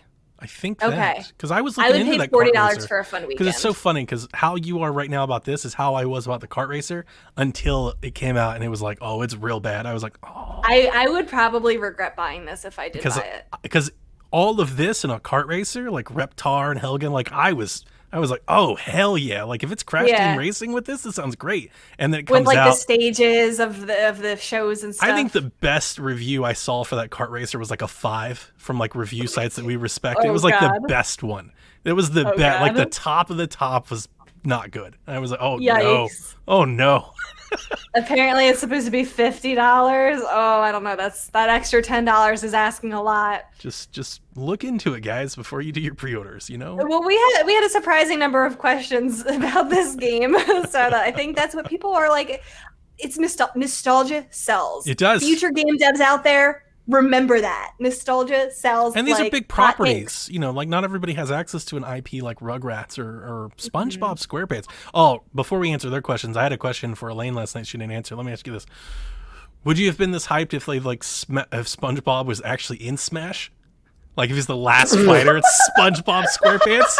Because when I saw this, I was like, that would be amazing, actually. That'd be the funniest thing ever. I'm a huge SpongeBob fan. Only seasons 1 through 3, by the way. I'm a big SpongeBob fan. I would just laugh so hard. It still wouldn't get me back into Smash. It would for me for at least a weekend.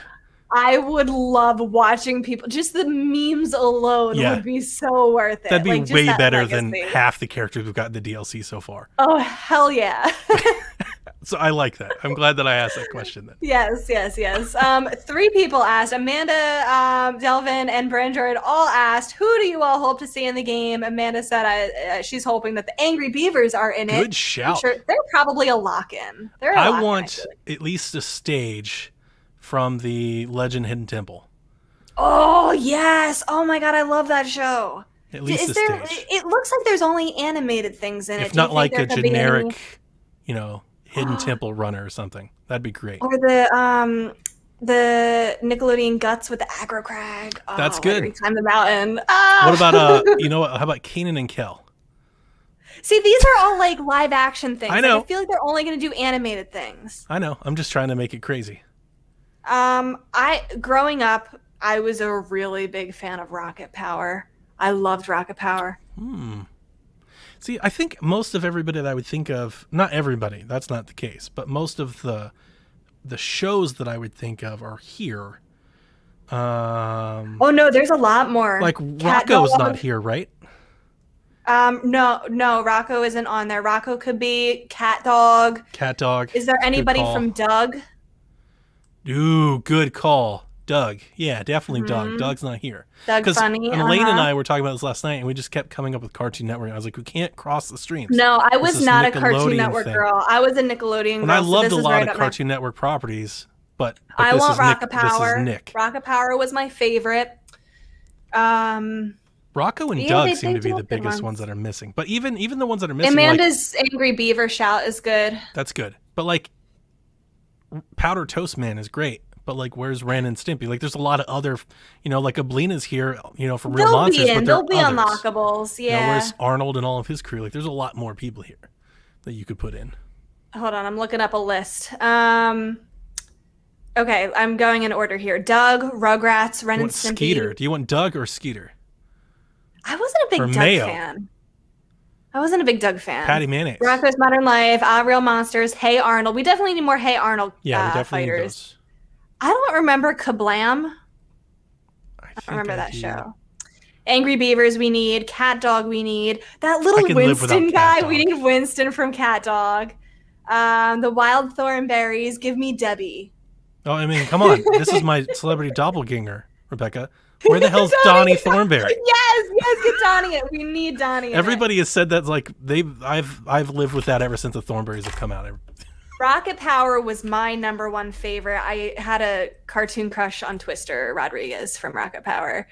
As Told by Ginger, Invader Zim I loved. I need Gurr as a fighter. Did you ever watch Invader Zim? No, I think I was a little after me. Okay, The Fairly Odd Parents. So I thought that was Cartoon Network. I was almost sure that was a Cartoon Network property. Well, Nickelodeon. Absolutely, because I love that show. I still love Timmy that show. Turner. That show Cosmo and Wanda. That show is still great. Yeah, Cosmo and Wanda. Like that show, I think is better as an adult. Like this show gets better with age. As they fight as Ice Climber. Oh, that's real good. That's real and they good. use their wands as like the mallet. That's real good. Chalk Zone. I didn't watch that. No. Jimmy Neutron. No, I don't like that one. Who plays Goddard the robot dog? Yeah. All Grown Up, I guess, was the Rugrats where they were all grown up. Yeah, we can live without that. We can just forget that ever happened. My Life as a Teenage Robot. I think her name was Jenny. I didn't really watch it. Danny Phantom. Ooh, Avatar: The Last Airbender was Nickelodeon. Yeah. I'm watching that now. Yeah, now we're getting to like PlayStation All-Stars territory. Now we're getting to the age where I was too old for it. Cat Scratch. El Tigre. I don't like any of this. I don't. Yeah, that's all too. I like cartoon that's animations. not my childhood Kenan anymore. and Kel, Are You Afraid of the Dark characters? All that, like real crazy and stupid with it. If they did that, I might buy it. I don't think they'll go there. So who do we all hope to see in the game? My general picks are anyone from Rocket Power. Oh, Cosmo and Wanda are absolutely my number Cosmo ones. and Wanda, yeah, that's a good one. West 30p wanted to do the most obscure fighter we would want. It can't be the main character of a show. Something more along the lines of Powdered Toast Man. I would I'd say have to look Gurr. up something. Yeah, Even though Gurr is like a main character, I guess he would be my pick. my pick would have been Debbie. Reptar. He's Debbie already in it. from Like Reptar's a Leftovers. pretty good one. Yeah. Oh, Reptar. Reptar is so good. Spike, the Rugrats dog. Yeah. Mm-hmm. Give me Spike. What about And then- well, you didn't do Doug, so you wouldn't know. Never mind. I kind of know a little bit of Doug. Who were you Yeah. thinking? So like he has like a really funny next door neighbor. Has like these big teeth of purple and stuff. Like he's really obscure, and that'd be hilarious. He had a funny, like really dumb, funny voice. I don't know. I don't remember. that Or too like well. the grandpa from Hey Arnold. Like grandpa was hilarious. Or Yes! grandma. Oh. Either one of them actually would be There's hilarious. so many. Hey Arnold, actually, like you can watch it as an adult and appreciate that show. You could Like, make this there was game some just with Hey good Arnold characters. probably. messages. You really could. Oh Yeah. my god, Gerald. Oh my god, so many Yeah. good ones. Yeah. Stealth wanted to know, what are the chances Stu Pickles makes it into Nickelodeon All Stars Brawl? Please spend 20 minutes on this. Wow. Stu. I mean, that's funny, but Stu it's also like, Pickles. you can't have like, you He's can't an have him beating up inventor. Angelica and stuff. That's true. Is Angelica in it? Well, maybe that's the thing. Like that actually brings up a good point. Wait, like is we it- have Reptar. is Angelica on but it? What are the moral implications of having babies fight? As long as they're fighting cartoon characters, I think you're good. Now, if you've got an adult drop kicking, Tommy the baby, like mean, that doesn't work. Powdered Toast Man, Nigel Thornberry. Nigel, see, that's the You're gonna have Nigel's the weird Thornberry one. beating up Chucky Why the hell is Nigel in there? because he's a meme. But it should be Donnie Thornberry. He'll probably be in Just it. think about how crazy it is. Like you pick him and he's like, like I feel like the main characters, like they didn't say Eliza. Obviously, she is gonna be in it. Angelica has They to be in didn't- it. Yeah. Yeah. Angelica, and I feel like Tommy will be in it. Like they'll probably have fighting babies. It'll just be so like he'll have his milk bottle, like his baby bottle, as like a squirting thing. It'll get like really questionable with just the visualization of the squirting white. I wasn't liquid gonna go coming there. out. I wasn't gonna go there. I went there. Stu Pickles would be cool. I think it would be cool, but I don't know. They put Toast Man in it. Yeah, that's a who great knows? pull.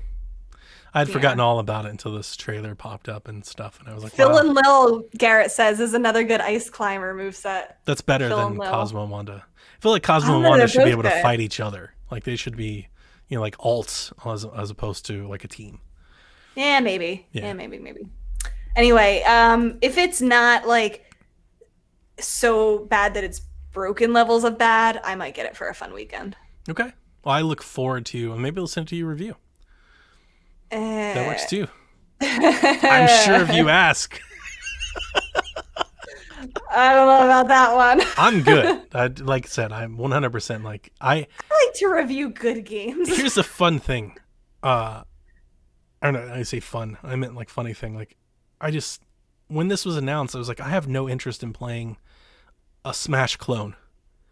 Like it doesn't really matter what the property is. Like you had me at Smash clone. It's Yeah, like, I'm that's out. true. It's just like, no, I'm done. I think I I'm think done. just the ultimate universe of all of these characters crossing over is I'm like really 90% sure that they could announce a new Smash and I wouldn't be interested. Like a brand new Smash game. Like they would at have this to point I wouldn't be. they would have to do a lot on single player narrative to even get me to even remotely consider it. Yeah, I'm with you. Like, I feel like I'm a person who thoroughly appreciates Smash Ultimate for what it is, but you could not get me to pick that up. It's just a collecting thing for me. I just collected it. And now that I have it, like it's there. Like I bought it. It's on my screen. I've got it if I ever want to see it. But do I actually want to play it? No, I don't actually want to play it. Same. I'm with you, Donnie. The 25th anniversary website is going live for Persona 5 and lists 7 potential projects to celebrate the anniversary of the series. The first project appears ready to be unveiled in September.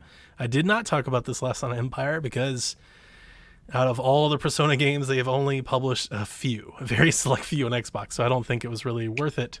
But on Switch, it does bring up a lot, especially as they just brought up Persona Strikers. Could we see some Persona games being announced for Switch? I think it's important to realize and to acknowledge that these 7 potential projects are not games. They're not all going to be games. So I'm sure there'll be something about the anime. They'll probably have some sort of store thing. But I do take Atlas at their word. Like, they saw a big boost with Persona 4 Golden on, or Persona 3 on PC. I think we could see a port of something like that to Switch. I think it's possible. I also think they'll show the new Persona game at some point too, Persona 6, which will probably wait for 3 years through something 4. But it seems about right. It's been a long time.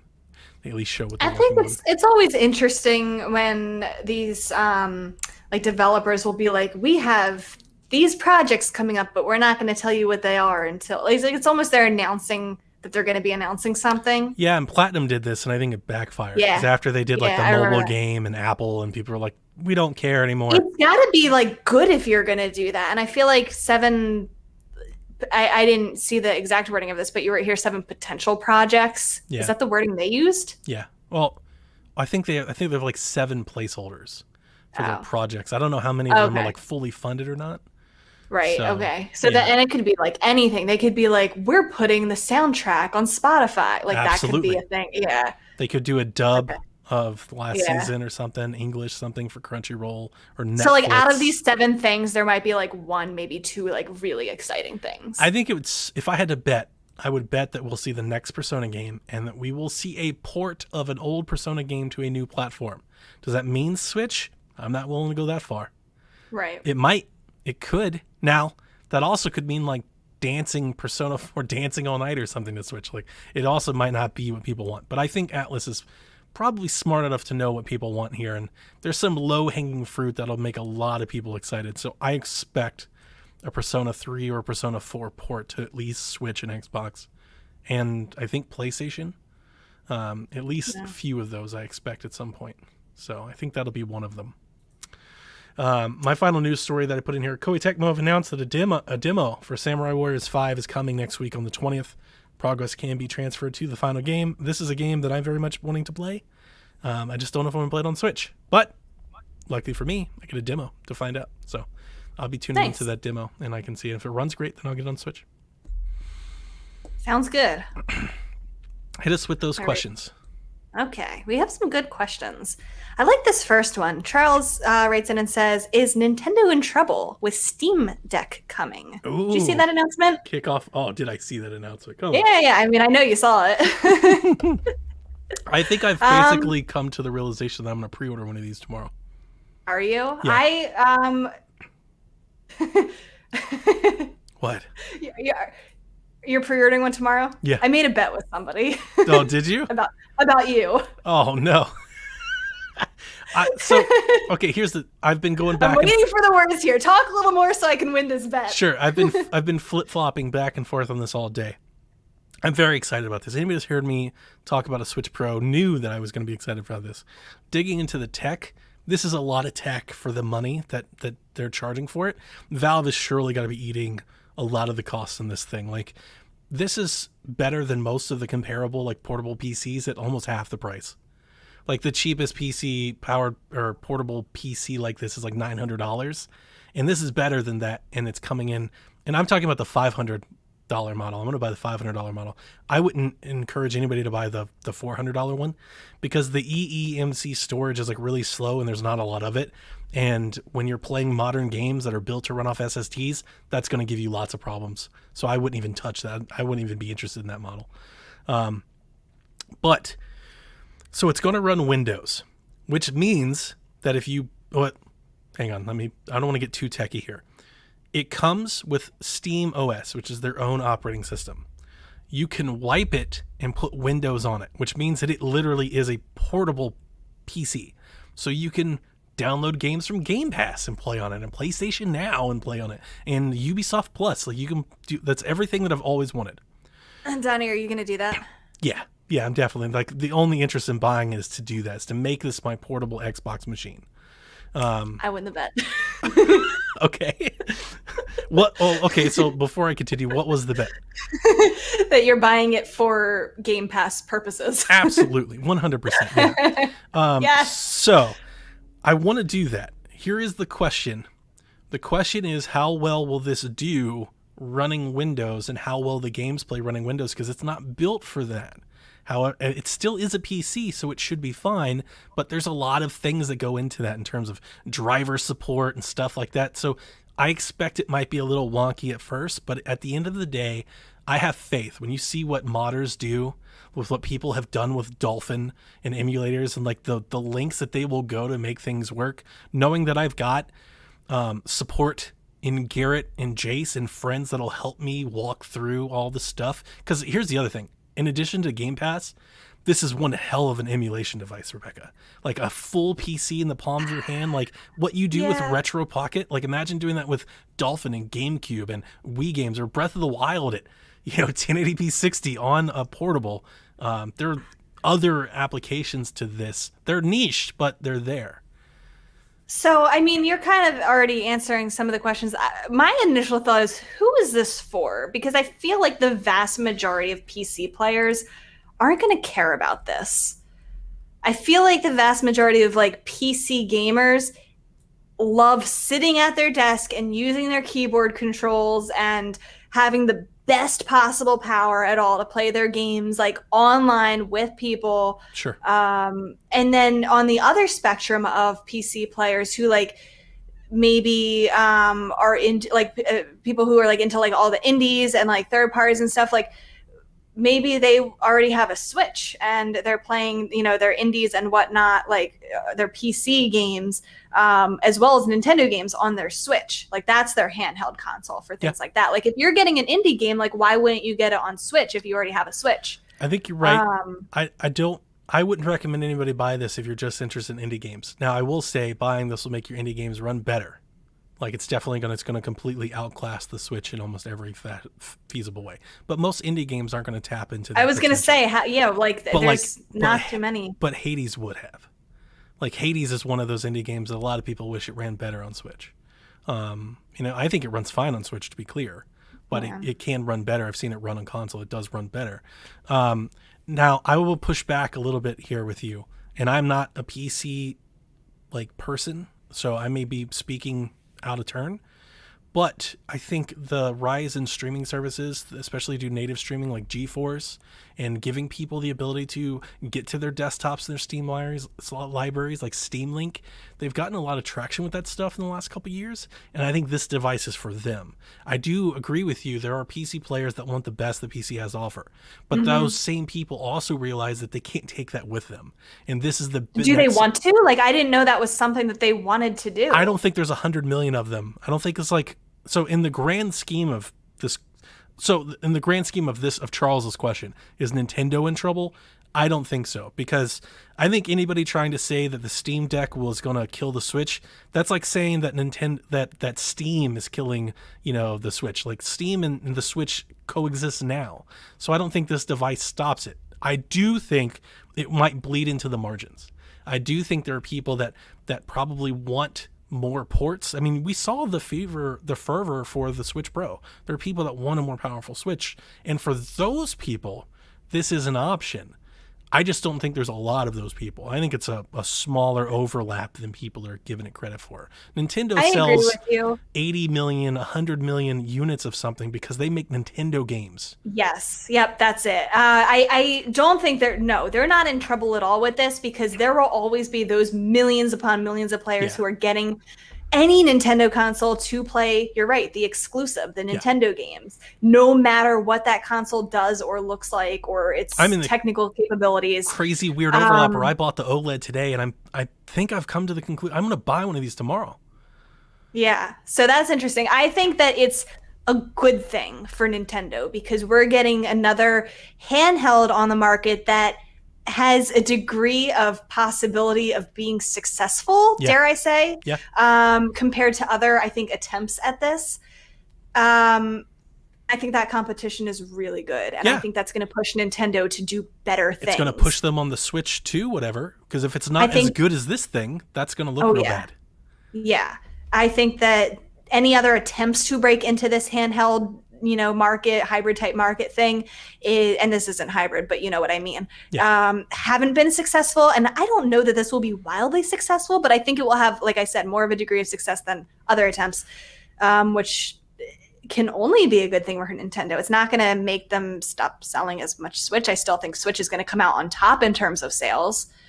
I agree, but I will say that there's a lot of overlaps here, and it's a prestige product. You're talking $500 plus. Like, that's not going to appeal to most people. But with that niche, this will appeal to people that want to play Xbox stuff, because even if you don't run Windows, like, you can do game streaming. There's a lot of Xbox games that are being published on Steam. So, like, you could buy this and play Halo Infinite this fall. Like, you could do that. PlayStation Now. So I think a lot of these other gaming folks that aren't doing Switch, I think there's some appeal to maybe some of them to have a portable thing. Also, there's a lot of games on Steam that just aren't on Switch. Like, a lot of the EA games just aren't on Switch. You can play Madden on this thing. Like, that's a big deal. Call of Duty's on this thing. That's a big deal. I think, do you remember the PSP? Mm-hmm. So, like, the PSP and even the Vita, really, the Vita never sold like the PSP, but the PSP, and for one, got like crazy popular as like an emulation machine because of what you could do with hacks and ROMs. I think there's some potential for this thing, because this thing might be the most glorified ROM machine ever made. Yeah, and not, like you said, mods and stuff, I immediately think of Stardew Valley and how I wish I could use all of those fantastic Stardew Valley mods on the Switch. And just because I feel like that's a portable game to me. Like, I have so many times wanted to play it on PC just for mods, but I can't see myself sitting here and playing Stardew Valley on my PC the way that some people do. I like to be on my couch when I'm playing it. I like to have it on the go. But man, I want those mods. Like, that's something you could do with this. The funny thing is, I'm going to get one of these, and I know people are going to think I'm crazy. I still think Game Pass is coming to Switch. I think it's going to be streaming only, but I still think it's going to come. But I don't want to stream it. I want to play it natively. Right. And I had somebody ask me, they're like, why would you do this? One, I think I'd prefer to play most games portably if I had the option to run them locally. Like, I would totally give up for a lot of games, not every game, but for a lot of games, I would give up 4K performance if it looked great on a handheld, and it played great on a handheld. So I'm excited for that, just first and foremost, to be portable. I also like new tech. Like, I'm just interested in seeing what it's going to do. But for me, you're spot on. Game Pass. The idea of having a brand new game launch in a Game Pass, Forza, Hellblade, Fable, being able to play on my Xbox and then pick up a handheld like I do with my Switch and take it with me and keep playing it, that's worth buying. I want to pay for that. If Xbox made one, I'd want to do that. Did they say if there's going to be like, I'm losing the word, cross save or cross progression or whatever it is? Like, if you're playing, let's say you're playing something on PC on Steam, and then like you turn it off and then you pick up your... On Steam, they're going to do that. And that is how Game Pass works. So it's all built into the Xbox ecosystem. It works that way. But Steam, it doesn't work like that yet. But they did specifically address that. They're looking to create those states where you could pick up and keep going. Yeah, because I feel like that makes a lot of sense to me. That almost makes it like a hybrid model. By the way, this does dock to the TV. You can dock it to a monitor and a TV. It doesn't come with a dock. So it kind of is hybrid. But you can use like any USB-C adapter, and they are going to release their own standalone dock later. But it works with a dock now. So like, if you have a third-party USB-C HDMI adapter, you can plug it into the monitor now. Gotcha. Yeah, I think it's minimal. I don't expect this to eat into Nintendo's like their total space. But I will say, I think you're spot on to point out competition, and that's good. I will say this though. I've brought up for many years how Xbox Game Pass has been eating into Nintendo third-party support, and it seems like all the indie games that Nintendo spotlights and highlights, they all hit Game Pass same day and date. That's got to be hurting them at least somewhat. Like, they've got to notice that trend. This machine potentially has the ability to do more of that. And I do think that that's good. That's so good, because that'll say Nintendo will come up with that Nindies Pass that we wanted them to. They'll do that, or they'll make more exclusive deals, or they'll publish more of their own games. But if it bleeds into the margins too much, it will force Nintendo to do something. And that is a good thing. Yeah, I think healthy competition is only a good thing. Mm-hmm. Yeah. No, I agree. But yeah, I don't think there's anybody that's going to see both of them sitting on the shelf, be like, do I want the Switch or do I want this? Like, I feel like the market has already been decided. Yeah. No, I know, but the hypothetical Yeah, shelf. no, you're right. And the people that are interested in this, like the people on Twitter that you're seeing today, they're like, oh, the Switch is dead, I'll get this. Like, they were probably never really in Switch's core demo to begin with. Nintendo Switch sells to families and kids. And I know people don't like hearing that it's a toy and everything, but that's exactly what Nintendo does, and that's what they have been doing for decades. And here's the other thing. For anybody that's taken, I don't even know if there are people, I'm sure somebody out there is taking shots at Nintendo's dead. I'm sure that's happening. For those people out there, I only point to the Vita. The Vita completely outclassed the 3DS in every feasible way, and the 3DS trounced that thing. It has very little to do. It has very little to do with the, just the raw output power of a device. Like, we love the Vita. I love the Vita. I have one. I'm not trying to throw stones at the Vita, but the Vita, spec-wise, completely outclassed the 3DS across the board. And it didn't matter, because the 3DS had Ocarina of Time, it had Animal Crossing, it had Mario 3D Land. Like, that's what matters. And ultimately, what matters is the games. I do think Steam does offer a potential, because while Steam doesn't make their own exclusives, the Steam library is vast, probably the biggest library of games in the world. Oh yeah, for sure. So like, they will be supported in a way that the Vita wasn't, and that's a new kind of competition I don't think Nintendo's seen in the portable space to date. Actually, I don't know if there was anything during the Game Boy times that kind of rivaled that. I don't think so. I think the Steam Deck is exciting for what it is. Nintendo's not in trouble. I think it, like I said, it only makes them better. But man, that thing is ugly. I hate the ergonomics of it. It is so bad. It looks so uncomfortable to hold. Why are all the buttons at the top? Like, that's what everybody's saying. So I only put some hope in the guy that went hands-on at IGN. He said that in his hands-on, he was like, "Look, I know it looks awful." Like, that's how he started the video. He's like, "I know." He's like, "But I held it and it's great." And I'm really, like, as a gamer, when I hear that from somebody like that, like, don't you put some faith into that? I don't think somebody at IGN would say that just to say it. Like, they would tell you. No, I think that's right. I don't know. Every time I post a picture on Twitter of Reminds like me holding my Switch or something, everybody tells me that I have small hands. So I guess my hands are small. Oh man! With so this giant thing, like this thing is huge. It is big. Yeah, it's gonna make me look so itty bitty. That I agree with. I was like, damn, she's big. What a big one over here. Baby got back. Reach for the buttons and stuff. Oh, gosh, I don't know. It's just ugly. They did show this, and this is completely unrelated to our podcasts and games altogether. But they showed. Like, so on SteamOS, there's a desktop, like you can hit like a browser and you get a little toolbar and you can open Chrome and stuff. So like, you just take this little thing and you dock it. Like, think of like a Switch, but instead of playing games on TV, it's just your computer. Like, all of a sudden you have a keyboard and you start sending emails and stuff. I was like, check your work email. Yeah, like, this is incredible. Like, I'm weirdly kind of fat, because you got to remember, I'm a Chromebook user. That's not all that different than like a Chromebook. And I looked at that and I was like, oh, that's kind of interesting. But yeah, so I have about $100 left over after the OLED on my credit, like my little gift rewards I've been saving. I think it's like 120. I'm going to sell my Apple TV that I bought this year. I can probably get another 100 out of it, I think, pretty easily. So that gets me about 250. I'm about halfway there.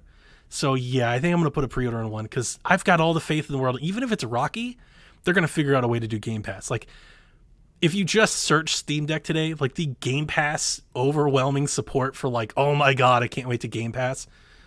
Somebody's going to figure it out. Whether it's Xbox it's really or modders, impressive what people do. It's inevitable. And here's the other thing. It targets 800p on the portable screen. At 800p, with the horsepower it has, by the way, it's got, for any techies out there, we're going to do this on Game Tech, so I won't go crazy with it, but it's got full RDNA 2, like GPU power. We're talking like, this is like basically like a PlayStation 4 in the palm of your hand in terms of raw output. But at targeting 800p in a handheld space, just like the Switch, right? When you shrink things down to that size, it can kind of punch above its spec. Well, if you take that same approach to this, like the pixels per inch that this thing's going to push are going to be mind blowing. I mean, it really, in terms of portable, it's a beefy girl. She's going to be able to do some stuff. I'm very excited to see it. It's a girl. Well, guys, everything, all of our boats, cars, everything. Nobody's like, it's my dude. Nobody's gonna do that. That's weird. I like it. Do we want to run through the rest of these questions? We I can hit have them no real fast. idea how long we've been going. It's been long, but we can hit them fast. Let's do one. One. Oh, sorry. Let's do two. We have lots of good questions. Okay, let's do them. Look, let's Rebecca, I'm on your time. Let's do it. Let's do it. I have all night, Donnie. We don't have to spend as long as we did on that last question. Yeah. Okay, Hobie says, is that Final Fantasy Pixel Remaster? Is that what that is? Yeah. FF. Hey. Features 6... Sorry. What? Speaking of the Steam Deck, you're going to be able to get all those Final Fantasy games. Everybody said you wanted them on Switch. Well, I'm kind of upset that Garrett's not here with us tonight because I think the Steam Deck's perfect for somebody like Garrett. Like, if you're really into RPGs, you guys are going to talk about it on Game Tech. Yeah, if you're really into RPGs, like the Steam Deck is almost like tailor made for you. Persona, Final Fantasy, like all of these games from console down to retro pixel thing, all of them in the palm of your hand on the go. That's a big deal. Mm-hmm. Hobie wanted to know, Final Fantasy Pixel Remaster features 6 games originally released on the NES and SNES and has since been ported to other Nintendo platforms. Why do you think the recent re-release of these games has skipped the Switch? I think they're going to sell them on Steam and make many people buy them, and then they're going to re-release them on Switch and make them buy them again. Yeah, honestly. Yeah. I think that's it. That is it. Yeah, they know that you want them to come to Switch. They're going to do it. They're just going to do it when it's on their timeline, when they can charge you. Because here's the thing. They're going to charge you a premium for them on Switch. I think you can buy them all in a bundle on Steam for like $80, $90, something like that. They might do them like individually release at like $30 on Switch. Or I don't think people want to hear that, but developers can charge more on Switch because Switch player base value their games more than... That's the other thing about the Steam Deck. Like, think about all the deals and all the specials you need to be able to just get games. I have like 300 Steam games, and I don't even play on PC, and I have 300 Steam. Like if you just have Steam, you just get games sometimes, So, but yeah, they're gonna charge a premium on Switch. They'll probably do like a fancy collector's edition for $200 or something. Gags wants to know, do you guys think we will have another Nintendo Direct coming this year? We have the entire year already mapped out now and early next year with Pokemon Arceus, and Nintendo isn't always a fan about announcing games too far ahead, which is why we still have Splatoon 3 and Breath of the Wild 2. He says, I would think so, with a Smash character to reveal, but they could always just announce the last character in a separate Sakurai Presents like Byleth and announce the Mario Golf DLC through a tweet. Have no need for a fall-winter Nintendo Direct. We didn't have one last year. Yeah, I loathe Mario Golf at this point. I'm so upset. I'm just jaded. No, I think there will be one. I'm not ruling out that there's not another Switch game this year. I think it's possible that they could do another Switch game this year. Especially like with the Oled. I could see them announcing something. Maybe not like November, October, maybe like January, February. Like I could see them announce another game. I feel like even with the stuff that we know about, we need more things to elaborate on. Like we need to know more about Splatoon, like the ones that he listed, Splatoon 3, Breath of the Wild 2, we need to know more about. We need them to straighten up the release windows for some of those at least. Yeah. We need at least one to pencil in. Well, I mean, I guess we got Arceus, so maybe not. Because, I mean, I guess that is... I say this every time we talk about that game. I'm just expecting that game to get delayed. The game did not look like it was ready for release. I know they doubled down on it. But... Delay? Like, I mean, I agree with you. Yeah. Has there ever been a Pokemon game delayed? I don't think so. Ever since they gave a release window? Like, I feel like they don't do that. Yeah, I think that's good. They are more likely to release a game that is not... I think that's just why I always dismiss it. It's why it's never on the top of my mind. Is I just assuming I'm like, it's got to be like it's gonna release on that date. It might. So maybe they don't. They have a date because they could like, easily. It's not even like they just say January. They have a date. They could easily get to spring and then give you something to get you to E3. So I'm not saying it's not possible, but here's the other thing: they also have a lot of third-party partners that have games that they need to get announced and dated too, and it's nice to do those in a direct. So I will err on the side of caution. I say, yeah, we'll get a direct. Now, maybe it's like a mini direct. They've done some of those third-party showcases before as well. But yeah, I think we'll hear from them again before the end of the year. I hope so. I love the energy around Nintendo Directs. Of course. Instead of just tweets. And by the way, Skyward Sword has motion. There's got to be camera controls. Splatoon, Breath of the Wild. If you believe it's coming next year, there's got to be a Fire Emblem game. almost positive there's got to be one out there somewhere. Maybe some sort of Nintendo or Donkey Kong spinoff. Like there's got to be something from EAD as well. They're not going to go through next year. We're not just going to get Splatoon 3, Pokemon Arceus and Breath of the Wild. Like they've got more than that for sure. So yeah, they've got to start announcing stuff at some point. So yeah. G-Mans, I have to say this in a Mario voice. Let's hear your thoughts on the Tag Air/X Super Mario Watch. Woohoo! And would you get it? Did you see that Mario Watch? I saw it, but I didn't see how much it costs. I heard somebody say it's $1,000. Right. Now, I didn't see the watch price, but I saw the other watches on their website, and they're like $2,500. Yeah, Tag and there's only going to be 2,000 of these made. Tag Hour, I know them mostly because they have a very heavy like golf sponsorship. There's kind of like a watch thing going on the PGA Tour where like certain players wear Tag Hour, certain players wear Rolex. I think Tiger was always a Tag Hour guy. But yeah, they're very expensive watches. So Jordan would you says get it? $2,100. That sounds right. Yeah. So would I get it? Absolutely not. Like no watch needs to cost that much money. I don't honestly. Period. Well, I mean, I know this is very dismissive of people that love fashion and all that. And for this, I'm sorry. Who the hell needs a watch? Like I have no need to see what time it is on my arm ever. Like I have a phone. Like what else does it do? Does it like file my taxes? Like no. What is this $2,000 going towards? It's just fashion. Are there diamonds in it? Some, yeah. It's fashion, a lot of it's jewelry, but a lot of it's just prestige, right? It's like who cares? I don't want people to know I'm that rich. Like I a don't Louis want Vuitton bag or something. That's just asking people to rob you. Yeah. Well, I would imagine if you're follow wearing her home and say she's rich, I'm going to follow her home and I'm going to rob her house. That's what that watch says. That's a smart person from Philly. Right, like I imagine like somebody. Maybe I'm a smart person from Philly. Like I don't want people to stalk me and follow me. People that are home. wearing Tag Hour watches and stuff, like they probably live in nice neighborhoods. Like it's probably not on their it's not on their forefront. Like, I mean, can you tell I can't afford this? Yeah, watch? as I say, I don't think they're taking the bus, wearing $2,500 watches on their hand. I think they're good. Can you tell I would never be able to afford this? Don't work in education. But no. Chris, Super Nintendo. So I'm married. I don't wear a ring. I don't wear watches or bracelets. I have this really weird, I don't like jewelry like on my hands and arms. Like, cause that's fair. When you're typing or at a meeting and a table, like it makes noise, it clanks against things. Like I always feel heavy and I'm always messing with it and fidgeting with it. So I just don't, I wear my wedding ring is on my key ring. So it's it's with my keys. And I told Melissa, I was like, look, if it really bothers you, I'll wear it on a necklace or something. I'm just not going to wear it on my hand. But she's fine with it being on the key ring. I was like, look, it's right next to my Challenger key. Those are the two most important things to me. I like it.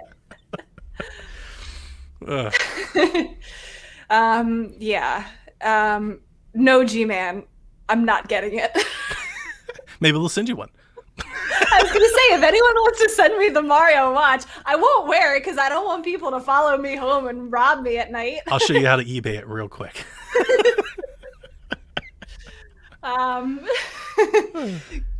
Chris Super Nintendo Dad says, Hyrule Warriors Age of Calamity was announced in September with a November release date. Could we see Nintendo doing the same thing this year? Maybe the rumored Fire Emblem remake. Ooh. We don't have another November game besides Pokemon? Yeah, we don't. Do we yet? No, we don't. Think so. Because maybe we do. I don't know. I don't remember all the dates because we got Mario Party, WarioWare, Advance Wars is what, December? I don't remember all the dates. I just pre-ordered everything. Yeah, Advance Wars is December. Right. So I don't think so. No. Because WarioWare and Mario Party, aren't they October, September? Yep. Metroid Prime is October. They're both October. And Metroid Dread's October 8th with the Switch OLED. Yeah. Okay. I think one of Metroid's those games is October. September. You might be right. It might be Wario. I think one of those games is September, and the other ones are October, and they have Pokemon November, and then Advance Wars in December. Yeah. Chris, maybe. As I just said, there's a Fire Emblem game out there.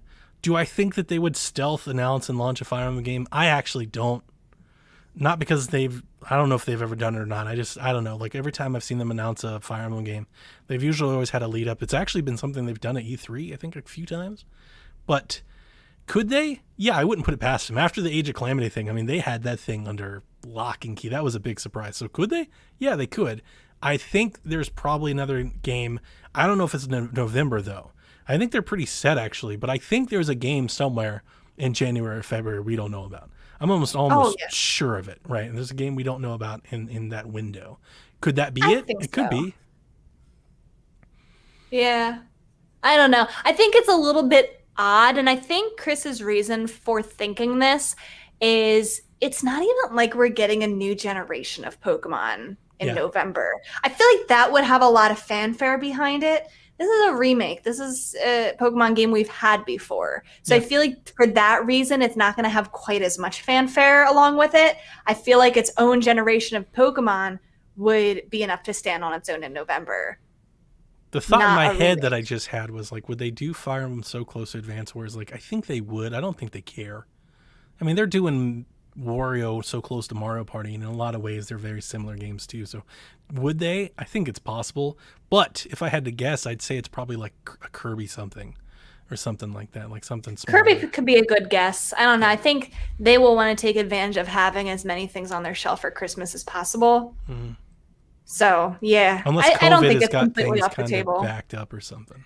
I mean, I wouldn't say we're going to get like a new Mario game or anything like that. I don't think it's going to be anything huge or stellar. It's hard for me to ask because, to be honest with you, before we went into E3, what did I say? I was like, well, they've got Pokemon, and like I was expecting one other thing like for this fall, and we got like 4 other things. So it almost feels greedy for me to say there's another thing this fall. I think it's possible, but I think it's more likely that it's early next year. I think there's something early next year that we don't know about that they will let us know about before the end of the year. Yeah. And I don't think it's Splatoon 3. I think Splatoon 3 is a summer game. I would pencil that in for like July or August. I think Breath of the Wild, if it comes out at the earliest, will be next November. I'm not even sure it's coming out next year.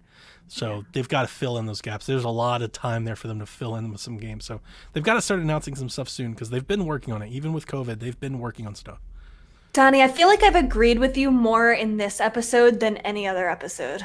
Oh, wow. See what happens when we get rid of Garrett? Maybe it's Garrett. I miss you, Garrett. Garrett. I really think that's really going out on a limb, right? Like, they've got to have things to announce. They have to. They've been working on so long, and so many of the games that we've gotten for the last 18 months are second-party partner stuff. You know, we've got a lot of, like, third-party studio, exclusives, but not being made by the first party. Like, what's Next Level working on? You know, it's been a little bit since Luigi's Mansion. Like, they've got to have something. Bayonetta could very well emerge. That's another one that's out there. You know, Platinum, there could be another thing out there, like another exclusive with Square or something else like that. But they've got things in the works for sure. Especially with this OLED. Yeah. Mm-hmm. Yeah. What was the last question? Cool. Well, that's going to do it for us this week here in the Nintendo Shack. Hope you enjoyed hanging out with Rebecca and myself. We look forward to Garrett coming back soon, and we hope he's enjoying his week off. But come back next week as we talk about, I don't know, is there anything? Skyward Sword, I guess, which is more like I will have played Skyward Sword, and then I can tell you what I think.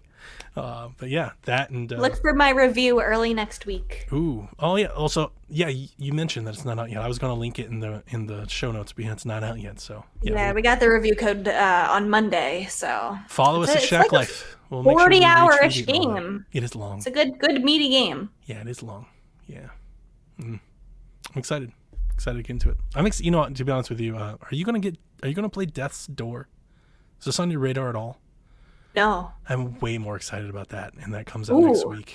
I'll look into it. It's like a Zelda. It's like an indie Zelda-ish thing. It's a Devolver thing. Like, look into it. I'm very excited. Okay. It's on PC. It's Xbox exclusive, but it's on PC as well. So you can play it on your Steam Deck. Ooh, don't threaten me with a good time. That's gonna do it for us. Wish me luck with my Steam Deck tomorrow, and we'll catch you next week. Good night, Kooplings. Bye-bye.